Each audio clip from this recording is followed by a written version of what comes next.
consideren a ese señor como un metiche. No le tengan confianza a este señor.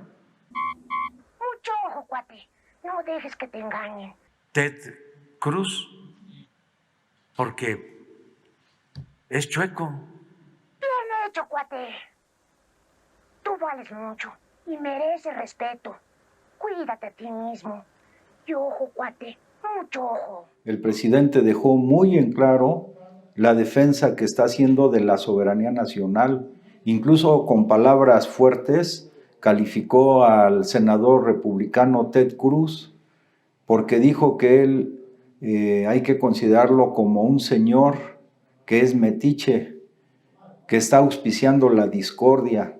Evidentemente, Ted Cruz se está uniendo a esa campaña de odio que se está generando en contra del presidente de la República. Y el presidente dijo a mis amigos estadounidenses, a mis paisanos también, les pido que no le tengan confianza. Dice, porque, fíjense, si ahora él como senador está promoviendo una campaña injerencista contra nuestro país, ¿qué no haría si fuera, por ejemplo, presidente de los Estados Unidos de Norteamérica? Entonces el presidente fue muy claro y yo creo que dentro de la capacidad y dentro del derecho de réplica que tiene el presidente de la República, pues es una respuesta contundente a estas pretensiones intervencionistas de este senador. Pero también el presidente dijo que él no siente que haya cambiado la política del gobierno norteamericano. O sea, aquí hay que recordar que el presidente también ha dicho en innumerables veces que México ya no es un protectorado de nadie, ni es el patrio trasero de nadie, ni es una colonia de nadie, ni es tierra de saqueo. Pero esto evidentemente que nos damos cuenta, como lo hemos comentado, que hay posiciones divergentes dentro de los mismos funcionarios del gobierno norteamericano y dentro de los grupos políticos de los Estados Unidos de Norteamérica. Hace unos días el otro senador, en este caso Bernie Sanders, hizo una exposición donde plantea que 3 grandes bancos en Estados Unidos, el BlackRock, por ejemplo, el State Street y otro más, son los que controlan el grueso de los movimientos en Wall Street, que según lo que afirmó el senador Bernie Sanders, ellos hacen movimientos en efectivo por alrededor, o sea, tienen activos por alrededor de 22 billones de dólares, que prácticamente es el Producto Interno Bruto de los Estados Unidos de Norteamérica. Y dentro de ellos el senador también mencionó a las grandes familias que, por ejemplo, los Rothschild, que tienen inversiones en 500 de las empresas transnacionales más importantes a nivel mundial. Entonces hay un poder económico concentrado muy fuerte y seguramente son estos núcleos en Estados Unidos, que algunos los han catalogado como el gobierno tras el trono, que son los que tienen el poder económico y también influyen fuertemente en los presidentes norteamericanos y en la política de Estados Unidos, los que están haciendo que las cosas no cambien y que sigan las mismas prácticas de hace mucho tiempo de intervencionismo de una o de otra forma. El presidente señaló que hace 200 años, cuando se establecieron las relaciones diplomáticas entre México y los Estados Unidos, el embajador en ese momento, Poisson, también tuvo esa actitud injerencista de tratar de decir cómo se debía conducir nuestro país. Pues ha sido una lucha prácticamente desde que México nace a la vida independiente después de proclamar su independencia con respecto a España en el año de 1821. Y ahora el presidente de México está en una posición digna, mantiene en alto el principio de soberanía nacional y de independencia de nuestra nación. Desde el punto de vista político, porque no somos peleles de nadie, de ningún gobierno extranjero. Desde el punto de vista económico, está luchando firmemente el presidente porque seamos cada vez más autosuficientes, tanto en la cuestión alimentaria como en la cuestión energética. Por eso hay una furia rabiosa de los grupos conservadores dentro del país y fuera del país en contra de la reforma energética que el presidente ha planteado ante la Cámara de Diputados. Pero entonces estamos viendo que hay sectores en Estados Unidos muy poderosos que no quieren perder sus privilegios, así como en México la oligarquía nacional, lo que el presidente ha llamado la mafia del poder, que durante el periodo neoliberal acumuló un gran poder económico y político, pues también en Estados Unidos y en otros países del planeta se da el mismo fenómeno. Pero así como hay estos grupos, también existen en Estados Unidos grupos progresistas, democráticos, que también hacen suyo los pensamientos, por ejemplo, de Abraham Lincoln, presidente de Estados Unidos, o de Roosevelt, de mantener relaciones amistosas, mutuamente respetuosas con otros países. Entonces, el presidente de México está contribuyendo a exhibir esa actitud, digamos, intolerante, dogmática, retrógrada de estos sectores, pero a nivel mundial. Y afortunadamente el presidente pues hizo la recomendación, repetimos, dijo a mis amigos estadounidenses, les pido que pues no vayan a promover a este señor Ted Cruz, pero Ted Cruz nada más es un instrumento de estos grupos oligárquicos que tratan de mantener por todas las vías el control económico y político en todo el planeta. Pero miren, siempre hay respuestas inteligentes ante esa actitud insolente, prepotente y arrogante.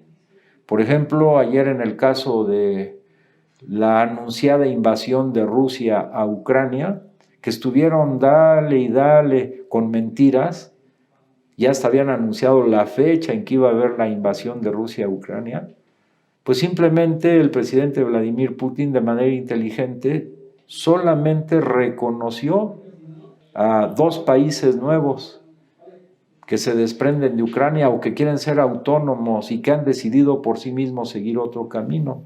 Fue una respuesta muy inteligente.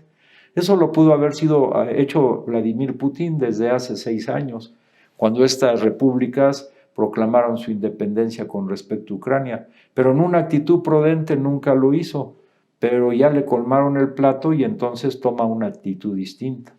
Estimo yo que el presidente de México siempre le ha dicho que no va a actuar con protagonismos innecesarios, siempre ha llamado a la cordura, a la responsabilidad, para mantener unas sanas relaciones, sobre todo entre México y la potencia imperialista más poderosa del planeta.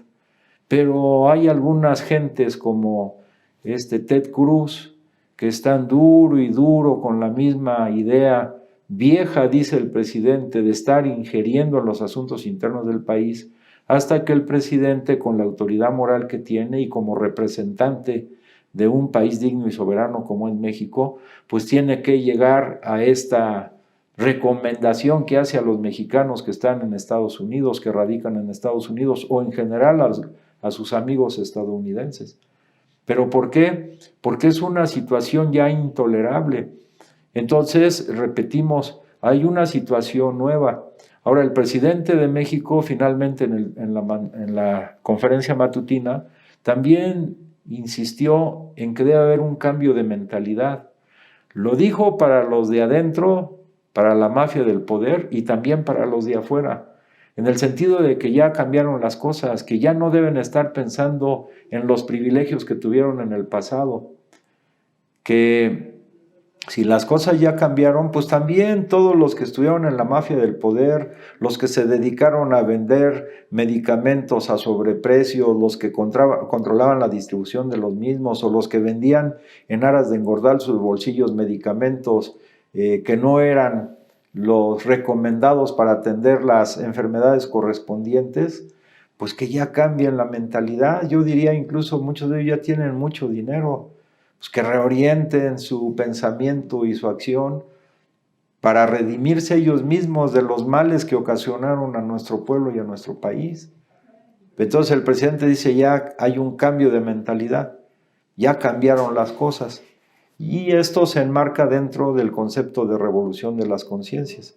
Y por eso él insistió en que pues a lo mejor algunos de estas personas que ya tienen malos vicios, malos hábitos, ya no cambian, pero tal vez sus hijos sí y sus nietos, porque la realidad ya es otra. Y entonces puso como ejemplo a Madero. Madero pues era descendiente de una familia acomodada, de hacendados, y hay que recordar, el presidente lo dijo, que cuando Madero tomó la decisión de luchar por la democracia en México, y todos sabemos, enarboló la bandera del sufragio efectivo y la no reelección en contra de un gobierno que se había perpetuado en el poder a través de mátalos en caliente o elecciones fraudulentas, etc. Y Madero decidió tomar un camino distinto para oponerse a estas medidas arbitrarias de Porfirio Díaz. Pues el abuelo de Madero envió, como dijo el presidente, una carta a Porfirio Díaz, donde le dice: estamos muy apenados con usted, presidente, porque es un loco, refiriéndose a Madero. Imagínese, es hasta espiritista. Entonces es la concepción del abuelo y la posición del joven Madero, diferente. Aunque tengan el mismo origen, vengan de la misma cuna. Seguramente Madero, al ver todas las injusticias que se cometía con el pueblo y la carencia de democracia que existía en el país, pues no fue cambiando la mentalidad y no se ajustó a las enseñanzas que recibió de su abuelo o a la forma de vida que se había incrustado durante 34 años en el país. Bueno, pues así son las cosas. Entonces el presidente dijo: por eso siempre nos referimos a los jóvenes. Y además, a mí me gusta, dijo el presidente, hablar más con el pueblo, porque finalmente es gente sencilla, es gente honesta, es gente además fiel, que no traiciona los principios de beneficio a nuestro pueblo. Y finalmente dijo: prefiero eso a que tocó otro tema relacionado al pensamiento retrógrado y dogmático, porque hay quienes tienen ya ese pensamiento muy incrustado, es un dogmatismo tremendo en contra de los avances y de entender las necesidades del pueblo. Y refiriéndose a la senadora que lo quiere meter a la cárcel, el presidente dijo: pues yo soy responsable de haberla invitado. Y fíjense nada más, dice el presidente, sin hacerle ningún daño, ni sin haberla ofendida, ha traicionado. Pues ¿cómo nos explicamos eso? Pues el presidente dijo: porque algunos ya tienen un pensamiento dogmático, que se creen sus propias mentiras y las que difunden la mayoría de los medios de comunicación, y un pensamiento totalmente retrógrado. Bueno, contra todo eso tenemos que luchar. Por eso es que se está dando una gran revolución cultural en nuestro país para luchar contra el pensamiento retrógrado, contra los pensamiento dogmático, contra el individualismo extremo, etc. Y también se está gestando una gran revolución ideológica, porque debemos mandar al basurero de la historia toda la conceptualización neoliberal que únicamente sirvió para facilitar el saqueo de nuestra patria y mandar a la miseria, a la angustia y a la desesperación a millones de seres humanos en México, pero también en todo el planeta.